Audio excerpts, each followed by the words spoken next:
ધોરણ 12 જીવ વિજ્ઞાન પ્રકરણ 3 માનવમાં પ્રજનનની અંદર અત્યાર સુધીમાં આપણે નર પ્રજનન તંત્રની ચર્ચા કરી ચૂક્યા છીએ. હવે માદા પ્રજનન તંત્રની અંદર આપણે આગળના પીરિયડની અંદર માદા પ્રજનન તંત્રના બધા અંગોની આપણે સમજૂતી મેળવી લીધી છે. હજી ફટાફટ ઝડપથી એક સમજૂતી મેળવી લઈએ, રિવિઝન કરી લઈએ અને પછી ટેક્સ્ટબુકમાં એના વિશે શું લખાણ આપવામાં આવેલું છે એ ચર્ચા કરી લઈએ. બરાબર છે? તો જોઈએ કે શું આપેલું છે. જુઓ, આ જે છે આ ભાગ અને આ ભાગ, આને આપણે આડો છેદ કરેલો છે. આ આખું બતાવેલું છે. આ અંડપિંડ છે બંને, બરાબર. અને આ અંડપિંડ છે એ આ બાજુ આપણને લટકતા બતાવેલા છે, પરંતુ આ બાજુ જુઓ એ આ અસ્થિબંધની અંદર છે. આ જે છે ને આખું આ ચામડી જેવું તમને દેખાય છે, આ અસ્થિબંધ છે, આ અંડપિંડ છે આ બંને તરફના, બરાબર. આ અંડપિંડ છે એ આગળ વધે એટલે અહીંથી આ અંડવાહિની, એ જ રીતે અહીંથી આ અંડવાહિની છે. અંડવાહિનીની અંદર વાત કરીએ તો આ ફિબ્રી છે. આ ભાગ એકદમ નીચેનો ભાગ છે, આને ફિબ્રી કહેશું. આ અંડવાહિની નિવાબ છે.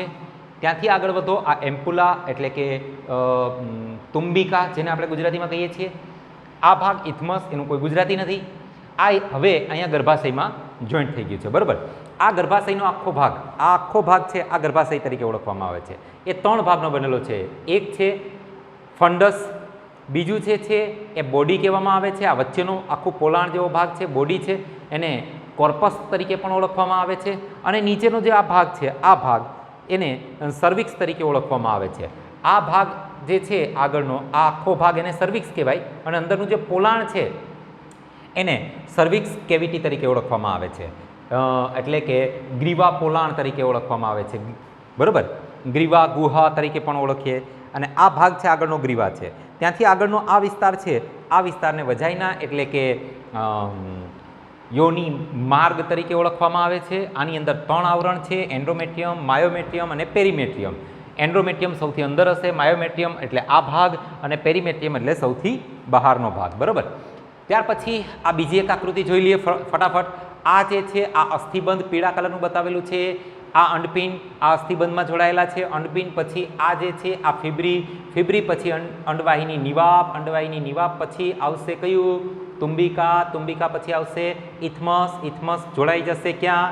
તો કે આ ભાગની અંદર. જો અંડકોષ અહીંથી નીકળશે અને આમ જતો હશે તો ફલન અહીંથી જો એને શુક્રકોષ મળશે તો ફલન ઇથમસમાં થશે. આ વસ્તુ યાદ રાખજો. ક્યાં થશે? ઇથમસની અંદર ફલન થશે. અને આ આખો જે ભાગ બતાવેલો છે, આ આખો ભાગ આને કહેવામાં આવે છે ગર્ભાશય. ગર્ભાશયનો આ ઉપરનો ભાગ છે એને ફંડસ કહેશું. આ ભાગ છે એને બોડી તરીકે ઓળખવામાં આવે છે. અને આ ભાગ જે છે નીચેનો ભાગ આને સર્વિક્સ તરીકે ઓળખવામાં આવે છે, બરાબર. આ સર્વિક્સ છે. અને આ સર્વાઇકલ કેનાલ, આ ભાગને જો અહીંયા આ જે છે એને સર્વાઇકલ કેનાલ કીધું, દેખાય છે? આ સર્વાઇકલ કેનાલ અને આ ભાગ સર્વિક્સ છે. અને આ ગર્ભાશય છે, તો ગર્ભાશયની અંદર 3 આવરણ આવેલા છે. એક સૌથી અંદરનું આવરણ છે એન્ડોમેટ્રિયમ. પછી મધ્યનું આવરણ છે એને અહીંયા કોર્પસ લખેલું છે, પરંતુ અહીંયા માયોમેટ્રિયમ લખેલું છે, દેખાય છે? આ કોર્પસ એટલે આ બોડીનો ભાગ. આ બોડીના ભાગને યુટેરાઇન કોર્પસ તરીકે ઓળખવામાં આવે છે. અને આ વચ્ચે આ મધ્ય આવરણ એને માયોમેટ્રિયમ કીધું. અને સૌથી બહારનું આવરણ છે એને પેરીમેટ્રિયમ તરીકે ઓળખવામાં આવે છે, બરાબર. આ ઓવરી છે, આ ફિબ્રી છે, આ અંડવાહિની નિવાબ અને એટલે કે ઇનફંડિબ્યુલમ એને અંગ્રેજીની અંદર એને ઓવિડક્ટલ ઇનફંડિબ્યુલમ શબ્દ છે. ઇનફંડિબ્યુલમ એટલે નિવાબ. આ એમ્પ્યુલા એટલે કે તુંબિકા છે. અને આ ઇથમસ છે ઓવિડક્ટલ એમ્પ્યુલા. ક્લિયર? ત્યાર પછી આગળ વધીએ કે માદા પ્રજનન તંત્ર માદાના શરીરમાં કઈ જગ્યાએ ગોઠવાયેલું છે? તો કે આ પેલ્વિક કેવિટી છે. પેલ્વિક કેવિટીની નીચેનો ભાગ આ ભાગ છે. આ ભાગની અંદર છે આને કુખ તરીકે પણ ઓળખવામાં આવે છે. માતાની વોમ કુખ તરીકે પણ ઓળખવામાં આવે છે. એમાં ઓવરી આ જગ્યા ઉપર ગોઠવાયેલી હશે, એટલે કે અંડપિંડ. ઓવરી એટલે અંડપિંડ આ જગ્યા ઉપર હશે. અને આ રીતે આમ અંડવાહિની છે એ આ રીતે ગોઠવાયેલી હશે. હવે આ અંડવાહિની છે, આપણને ખબર છે કે જ્યારે એમ કહીએ ને કે સ્ત્રી છે બાળકનું ઓપરેશન કરાવે છે, તો ઓપરેશન 2 પ્રકારના થાય છે. એક છે એનું નામ છે ટ્યુબેક્ટોમી. તો તો આ ટ્યુબેક્ટોમી જે છે ને એ અહીંથી કાપી નાખે, આને દેખાય છે, અહીંથી જે છે આ અંડવાહિનીને કાપી નાખવામાં આવે તો એને કહેવામાં આવે છે ટ્યુબેક્ટોમી. અને જો આખે આખું આ ગર્ભાશયની કોથળી જે છે, આ ગર્ભાશયની કોથળી આપણે ઘણી વખત કહેતા સાંભળતા છીએ કે ભાઈ કોથળી કાઢી નાખી, એ સ્ત્રીની કોથળી કાઢી નાખવામાં આવે છે ઘણી વખત, તો આખી આ ગર્ભાશય જ કાઢી નાખવામાં આવે તો એને કહેવામાં આવે છે હાઇસ્ટેરેક્ટોમી. હાઇસ્ટેરેક્ટોમી યાદ રાખશું, આ કોથળી કાઢી નાખશે તો એને હાઇસ્ટેરેક્ટોમી કહેશું, હાઇસ્ટેરેક્ટોમી, હાઇસ્ટેરેક્ટોમી. અને જો અંડવાહિનીની અંદર કાપો મૂકી અને અંડવાહિનીને અહીંથી બાંધી દેવામાં આવે તો એને કહેશું ટ્યુબેક્ટોમી. આ બે આગળ આપણે જતા ભણશું, બરોબર છે, ક્લિયર? ત્યાર પછી આ સ્ત્રી બતાવેલી છે, એના આ કુખ છે, કુખનો ભાગ છે, કુખનો ભાગ, અને આ કુખના ભાગની અંદર આ રીતે આ ગોઠવાયેલું છે. આ જે છે બંને તરફના અસ્થિબંધ બતાવેલા છે, આ અંડપિંડ બતાવેલું છે, આ ફિબ્રી બતાવેલું છે. જોયું ફિબ્રી કેવી રીતે બતાવેલું છે? ચેક કરો. જો આ દાખલા તરીકે અંડપિંડ છે તો ફિબ્રી આમ છે, જો આ અંડપિંડ છે તો ફિબ્રી આમ છે, દેખાય છે કે? જો અહીંયા આ બાજુના આ બાજુ બંને બાજુ જો દેખાય છે ફિબ્રી. પછી આ જે થોડોક ફૂલેલો ભાગ છે આખી ફેલોપિયન ટ્યુબ કહેવાય, અને આ ફૂલેલો ભાગ છે અને તુંબિકા કહેશું. આ તુંબિકા, આ ઇથમસ, આ પતલો ભાગ, આ પતલો ભાગ ઇથમસ, આ ફૂલેલો ભાગ છે એને કહેશું તુંબિકા. અને આ આવી ગયું યુટરસ. યુટરસ એટલે કે ગર્ભાશય. ગર્ભાશયની અંદર આ ફંડસ છે, આ બોડી એટલે કોર્પસ છે, અને આ સર્વિક્સ, આ સર્વિક્સ છે. આ જે કોર્પસ છે એની અંદર 3 દિવાલ છે, ગર્ભાશયની અંદર 3 દિવાલ છે, માયોમેટ્રિયમ, એન્ડોમેટ્રિયમ અને પેરીમેટ્રિયમ. અને આ ત્રણના નામ લખેલા છે, જુઓ અહીંયા 2 જ નામ લખેલા છે. અને આ નીચેનો ભાગ છે આ વજાઇના છે. વજાઇના એટલે યોનિ માર્ગ છે, અને યોનિ માર્ગ શરીરની બહાર ખુલશે. આપણી ટેક્સ્ટબુકની અંદર જે આકૃતિ આપેલી છે એ આ આકૃતિ છે, બરાબર? આ આકૃતિ આપણે દોરવાની છે. જુઓ આ જે છે આ અંડપિંડ, આ ફિબ્રી બતાવેલી છે, આ અંડવાહિની નિવાપ, આ તુંબિકા, જો આ ભાગ દેખાય છે, આ ભાગ તુંબિકા, અને આ ઇથમસ જો અહીં બતાવેલું છે, આ ઇથમસનો ભાગ છે, આ તુંબિકાનો ભાગ છે, આ અંડવાહિની નિવાપનો ભાગ છે, આ ફિબ્રીનો ભાગ છે, આ અંડપિંડ છે. યાદ રાખશું, ઇથમસ અને તુંબિકાના જોડાણ સ્થાને, ઇથમસ અને તુંબિકાના જોડાણ સ્થાને અહીંયા ફલન થશે. જો અહીંથી આમ અંડકોષ આવશે, અરે શુક્રકોષ આવશે તો આ ભાગ ઉપર, આ ભાગ એટલે કયો ભાગ? તુંબિકા અને ઇથમસના જોડાણ સ્થાને. અમુક ટેક્સ્ટબુકની અંદર ઇથમસમાં બતાવે છે કે ભાઈ ઇથમસની અંદર ફલન થાય, અને અમુકમાં એવું બતાવે છે, આપણને એમ થતું હોય કે આ ગર્ભાશયની અંદર ફલન થતું હશે. ગર્ભાશયનું ફલન ન થાય, ફલન અહીંયા થાય. તુંબિકા અને ઇથમસનું જે જોડાણ સ્થાન છે ત્યાં ફલન થાય. ઓકે, તો આ ઇથમસ, ઇથમસ પછી આ આખો ભાગ છે અને ગર્ભાશયનો ભાગ કહેવામાં આવે છે. એમાં ગર્ભાશયનો ઉપરનો ભાગ જેને ફંડસ કીધું, તો આપણે અંગ્રેજીમાં એના માટે એક જ શબ્દ છે ફંડસ, ગુજરાતીમાં એના માટે શબ્દ છે ગર્ભાશયનો ઉપરી ભાગ, બરાબર? પછી આ છે એ મધ્ય ભાગ છે, બોડી કોર્પસ છે, અને આ જે છે આ ગ્રીવાનો ભાગ છે, અને ગ્રીવાની અંદર છે એ ગ્રીવા નલિકા, આ ભાગ ગ્રીવા પોલાણ અથવા નલિકા જેને કહીએ એને, બરાબર? અને આ 3 આવરણ, આ અંદરનું આવરણ છે એને એન્ડોમેટ્રિયમ, આ બધું જ આપણે આગળના પીરિયડમાં જોઈ ગયા છીએ. એટલે ઝડપથી રિવિઝન કરાવું છું, આ રિવિઝન કરાવું છું ઝડપથી, પણ આગળનો પીરિયડ જેને જોયો ન હોય એ પહેલાં ચેક કરી લેજો, પછી આ જોજો.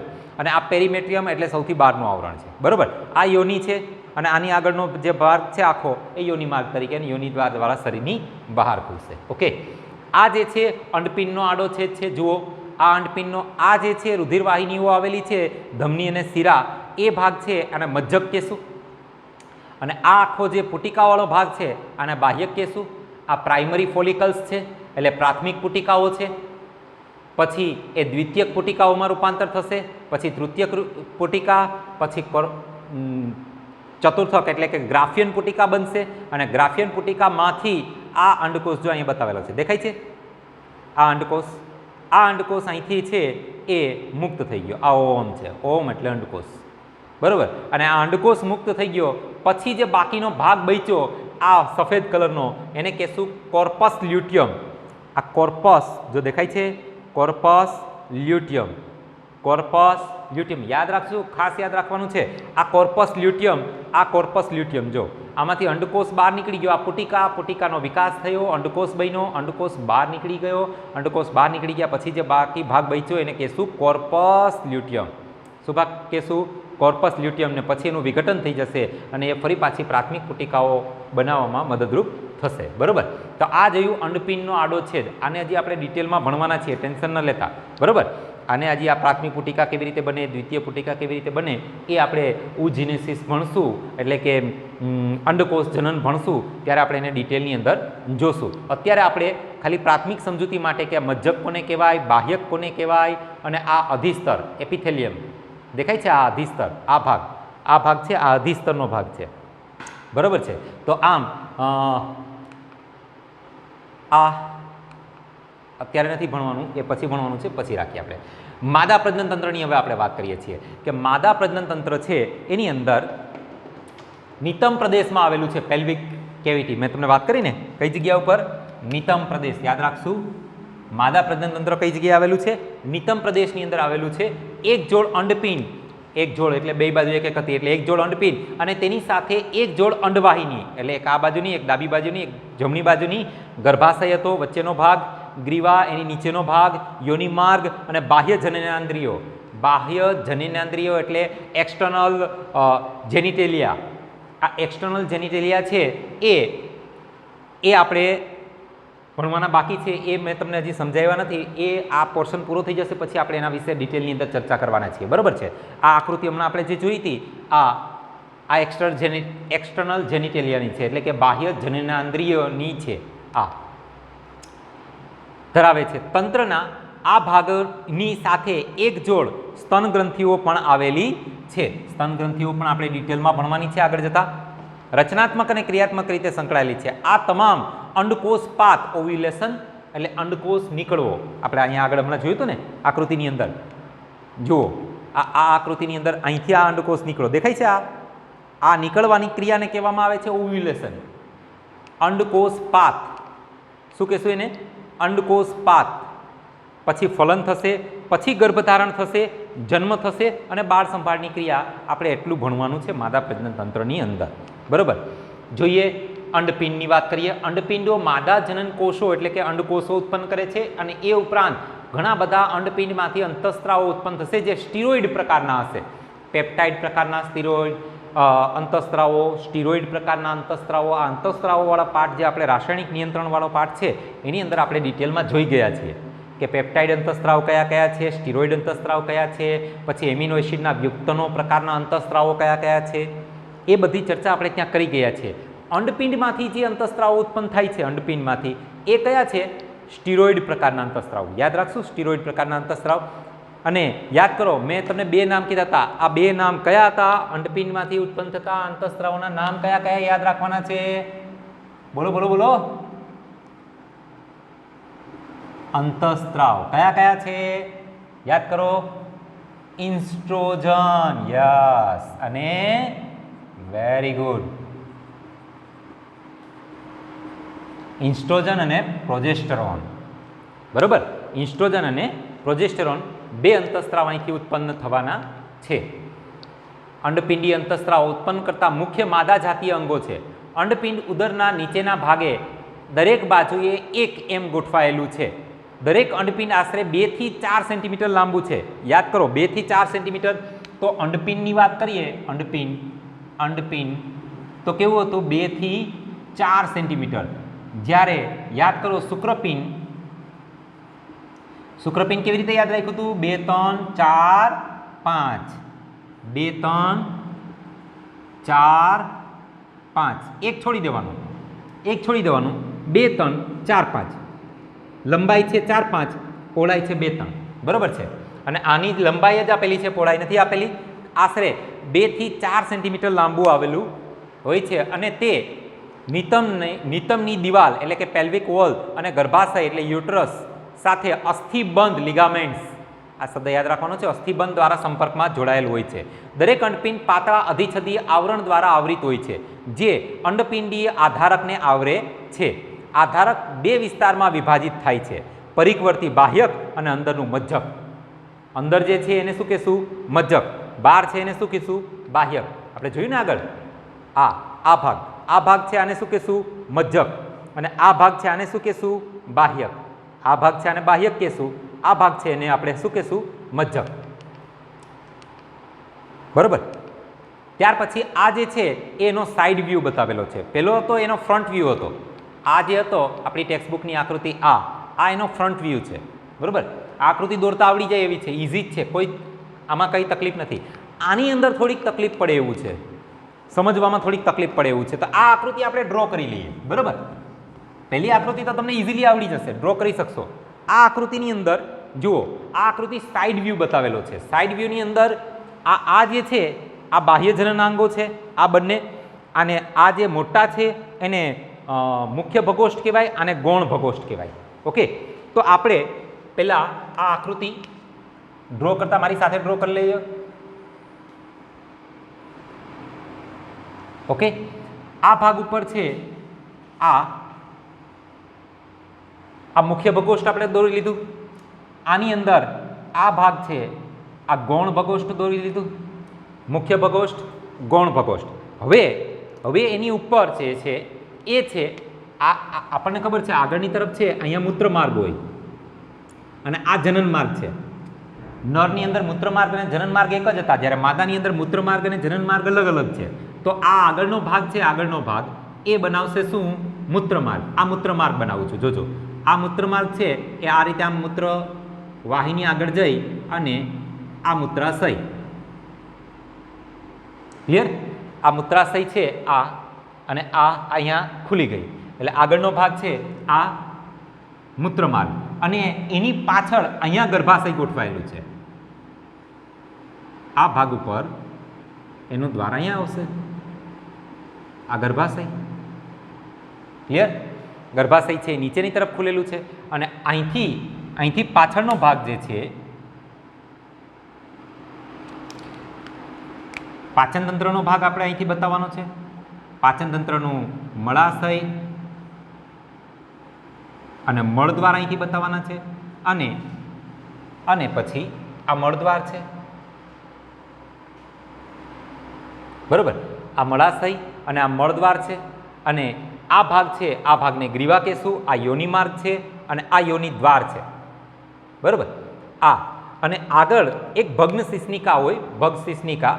આ ભગ શિશ્નિકા પણ આપણે બતાવવાની રહેશે. હવે આ બધું શું છે ભગ શિશ્નિકા ને એ બધું એ આપણે પછી સમજશું. અહીંયા આગળ આવેલી હશે આવી રીતે આમ, પણ એ આપણે પછી સમજવાના છીએ.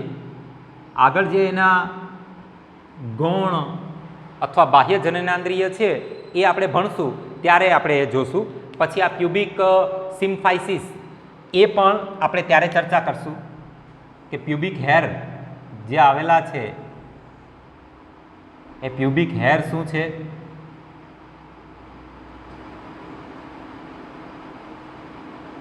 બરાબર. અને આનું પછી તમારે નામાંકરણ કરી નાખો એટલે મારી આકૃતિ બની ગઈ. ઓકે, બસ એટલું જ આપણે બતાવવાનું છે. બીજું તમે અહીંયા કંઈ પાછળની તરફ બતાવો નહીં તો પણ ચાલશે. ઓકે, આને નામાંકરણ કરી નાખજો. યોનિ માર્ગ એટલે આ આગળનો આ ભાગ છે, આને યોનિ માર્ગ કહેશું. આ ભાગને આખાને યોનિ માર્ગ કહેશું. આ યોનિ દ્વાર, આ મૂત્ર માર્ગ, આ મૂત્રદ્વાર. આ બે ભગોષ્ઠ છે, મુખ્ય ભગોષ્ઠ અને ગૌણ ભગોષ્ઠ. આગળની તરફ છે એ મુખ્ય ભગોષ્ઠ હશે, પાછળની તરફ છે એ ગૌણ ભગોષ્ઠ હશે. આ ભગ શિશ્નિકા છે, આ મળાશય છે, આ જે છે મળદ્વાર છે, આ ગર્ભાશય છે, આ ગ્રીવા છે. બરાબર છે. અને આ જે ભાગ છે એને કહેશું પ્યુબિક સિમ્ફાઇસિસ. આટલું નામાંકરણ કરી નાખજો. આટલી સિમ્પલ આકૃતિ આપણે ડ્રો કરી દેવાની રહે. પરીક્ષાની અંદર પૂછાય તો આટલી આકૃતિ આવી રીતે આમ ડ્રો કરી નાખો તો પણ કોઈ ટેન્શન રહેશે નહીં. ઓકે, હવે જોઈએ અંડવાહિનીઓ. અંડવાહિની કે ગર્ભાશય નળી. જોજો, ઓવિડક્ટ કહેવાય અથવા ફેલોપિયન ટ્યુબ કહેવાય. ગર્ભાશય અને યોનિ માર્ગ મળી માદા સહાયક નલિકાઓ બનાવે છે. આ બધી આ માદા સહાયક નલિકાઓ અંડપિંડના પરિઘ વિસ્તારથી ગર્ભાશય સુધી લંબાયેલી દરેક અંડવાહિનીને ગર્ભાશય નળી તરીકે પણ ઓળખવામાં આવે, જે 10 થી 20 સેન્ટીમીટર લાંબી ગર્ભાશય નળી હતી ને, ગર્ભાશય નળી બંને બાજુની, તો એ 10 થી 20 સેન્ટીમીટર લાંબી હોય છે. તેના અંડપિંડની નજીક રહેલા ગળણી આકારના ભાગને આપણે શું કીધું હતું? ઇન્ફેન્ટિબ્યુલમ, એટલે કે અંડવાહિની નિવાપ. યાદ છે ને? યાદ છે ને આ બધું? આ ભાગ અંડવાહિની નિવાપ કીધો હતો. બરાબર. આ ફિબ્રી, આ અંડવાહિની નિવાપ, આ તુંબિકા અને આ ઇથમસ. અંડવાહિની નિવાપ કહે છે. અંડવાહિની નિવાપની કિનારીઓ આંગળી જેવા પ્રવર્ધો ધરાવે છે, જેને શું કીધું તો આપણે, આ બધું યાદ રહી જ ગયું હશે તમને. ફિબ્રી, જે અંડપાત મુક્ત થતા અંડકોષને એકત્રિત કરવામાં મદદ કરે છે, એટલે અંડકોષની અંદર લઈ લે. અંડવાહિની નિવાપ પછી તુંબિકાથી ઓળખાતા અંડવાહિનીના પહોળા ભાગ, કેવો ભાગ છે? પહોળો ભાગ તરફ દોરાઈ જાય છે. અંડવાહિનીનો અંતિમ ભાગ ઇથમસ છે, સાંકડું પોલાણ છે, જે ગર્ભાશય સાથે જોડાય છે. ગર્ભાશય એક જ હોય છે, તેને કુખ વોર્મ પણ કહેવામાં આવે છે. ગર્ભાશયનો આકાર ઊંધા નાસપતિ જેવો, આકાર યાદ રાખવાનો છે, કેવો છે? ઊંધા નાસપતિ જેવો, જે નિતંબની દિવાલ સાથે જોડાયેલ અસ્થિબંધ દ્વારા આધાર પામેલ હોય છે. જે રીતે અંડપિંડ અસ્થિબંધ દ્વારા આધાર પામેલો છે, એ રીતે આ પણ અસ્થિબંધ દ્વારા, ગર્ભાશય પણ અસ્થિબંધ દ્વારા આધાર પામેલો છે. ગર્ભાશય યોનિમાર્ગના સાંકડી ગ્રીવા દ્વારા ખુલે છે. પછી આગળનો ભાગ છે એ ગ્રીવા. ગ્રીવાની ગુહાને ગ્રીવા નળી એટલે કે સર્વાઇકલ કેનાલ કહે છે, જે યોનિમાર્ગ સાથે જોડાઈને જન્મનળી બર્થ કેનાલ, જોયું? જન્મનળી એટલે કોની વાત કરે છે? આ ભાગ, આ ભાગ અને આ ભાગ, અહીંથી લઈ અને અહીંયા સુધીનો ભાગ, આ યોની કેનાલ છે ને, યોની માર્ગ છે. આ યોની માર્ગ અને ગ્રીવા નલિકા આ બંને જોડાય અને શું બનાવશે? જન્મનળી, બર્થ કેનાલ. બર્થ કેનાલ બનાવે છે. જન્મનળી યાદ રાખજો શબ્દ, બર્થ કેનાલ. બરોબર, બર્થ કેનાલ, જન્મનળી. કોણ કોણ જુઓ તો? ગ્રીવા નળી અને યોની માર્ગ. આ બંને વસ્તુ ભેગા થઈને શું બનશે? જન્મ નળી. યાદ રહેશે? ગર્ભાશયની દિવાલ પેશીના 3 સ્તરો ધરાવે છે. બાહ્ય પાતળું પેરીમેટ્રિયમ, મધ્યનું અરેખિત સરળ સ્નાયુનું બનેલું જાડું માયોમેટ્રિયમ અને અંદરના ગ્રંથીય સ્તરને એન્ડ્રોમેટ્રિયમ કહે છે. અને આ એન્ડ્રોમેટ્રિયમ એટલે આપણને ખબર છે, માસિક દરમિયાન જે બ્લડ બહાર નીકળે છે શરીરની બહાર, એ આ તૂટવાને કારણે નીકળે, જે ગર્ભાશયની ગુહાનું અસ્તર છે. એન્ડ્રોમેટ્રિયમ ઋતુચક્ર દરમિયાન, ઋતુચક્ર એટલે માસિક દરમિયાન ચક્રીય ફેરફારમાંથી પસાર થાય છે. ઘણા બધા ચક્રીય ફેરફાર થશે. આપણે વાત કરી હતી ને કે ધીરે ધીરે વધશે, પછી પાછું ઘટશે, પછી તૂટશે, એ રીતે. જ્યારે માયોમેટ્રિયમ બાળકના પ્રસવ દરમિયાન મજબૂત સંકોચન દર્શાવે છે. મજબૂત સંકોચન માટે માયોમેટ્રિયમ આવેલું હોય છે.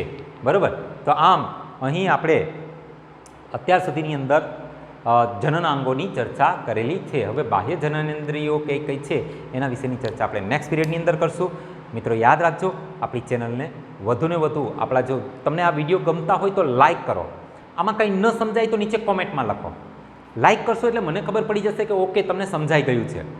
અને તમે કોમેન્ટમાં નીચે મને કહેશો તો પણ મને ખબર પડશે કંઈક હજી તમને આમાં ન સમજાણું હોય, અથવા તો હજી તમને કંઈ આમાં ફેરફારની તમને લાગતું હોય કે આમાં હજી આવો ફેરફાર કરવા જેવું છે, તો પણ તમે મને કોમેન્ટ બોક્સની અંદર લખીને આપો, જેથી કરીને આપણે આ વિડીયોને વધુને વધુ સારા બનાવી શકે. બરાબર છે? એટલે લાઇક કરો અથવા કોમેન્ટ બોક્સમાં લખો, બેમાંથી એક કરો જ. ઓકે, તો આજ માટે રજા આપો. Thank you very much.